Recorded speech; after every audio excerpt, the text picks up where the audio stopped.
I'm Jacob Soboroff. You are watching HuffPost Live. If you haven't heard, and it's hard not to have heard, there was a tragic story out of Pakistan's Swat Valley yesterday. Malala Yousafzai, a 14-year-old advocate for girls' education, was targeted and shot on her school bus by a gunman. The Pakistani Taliban claimed responsibility for the shooting, and a spokesman told the New York Times it was retribution for Yousafzai's, quote, obscenity and because she has, quote, become a symbol of Western culture in the area, end quote.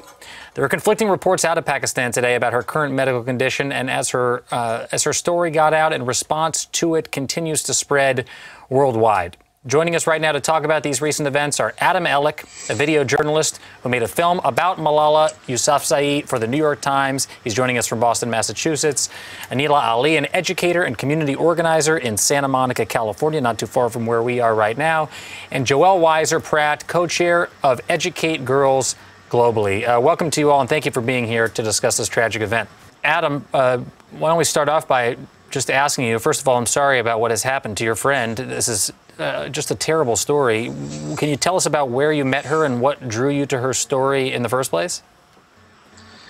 Well, I was fortunate enough to meet her in January of 2009, about 10 days before the Taliban had issued a warning that all girls' schools must shut down in her hometown of Swat Valley.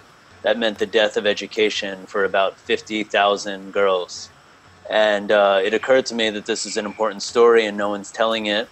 So I, with the help of a Pakistani journalist, sought out some education activists in Swat. And one of the most prominent activists in Swat is her father, Ziauddin. We met him in Peshawar, which is a city somewhat equidistant to where I was based and where they were based. And, you know, Malala started speaking after about 10 minutes in Pashto, and the local Pakistani journalist was translating for me. And I could tell after some questions based on her body language that she was understanding my English. And I said to her, "Do you speak English?" And she said, "Yes, of course. I was just saying there's a fear in my heart that the Taliban can kill us." Can you tell us a little bit more what else you saw while you were there? Well, it's an intimidation factor. So the way it worked is the Taliban would issue death threats on FM radio, which was and still is one of the primary mediums in Swat Valley and rural Pakistan in general. Yeah, I was surprised to hear that actually in your film. And they would, you know, list hundreds of names of dissidents and people who spoke out against them and people who supported causes that they consider to violate Islamic law. And every now and then, and in the worst of times every morning, one or two beheaded bodies from that list would appear in Slaughter Square.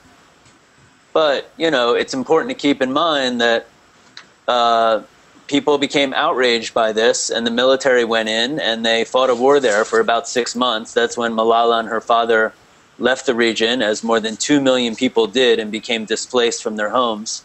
And the war was, by and large part, won. I mean, there's still sporadic bombings. It's not the ideal place. It's a military state. The army can be found on most street corners. But girls went back to school. Slaughter Square is now the commerce capital of Swat again. And people are relatively peaceful. And now things are so much better that they probably felt safer than ever. Will Malala, like Neda did in Iran and Wael Ghonim and in Egypt, is she going to be the one to put a human face on what's going on with women's education in Pakistan, in Afghanistan? I feel for a while she is going to be, but after that it's just going to settle down and they will go back to what they've been doing. It's a patriarchal society. The men want to be oppressive, and it isn't religion that is making them oppressive. They blame it on religion, and it serves their best interests. And this is the politicians and, you know, the system, that people remain uneducated.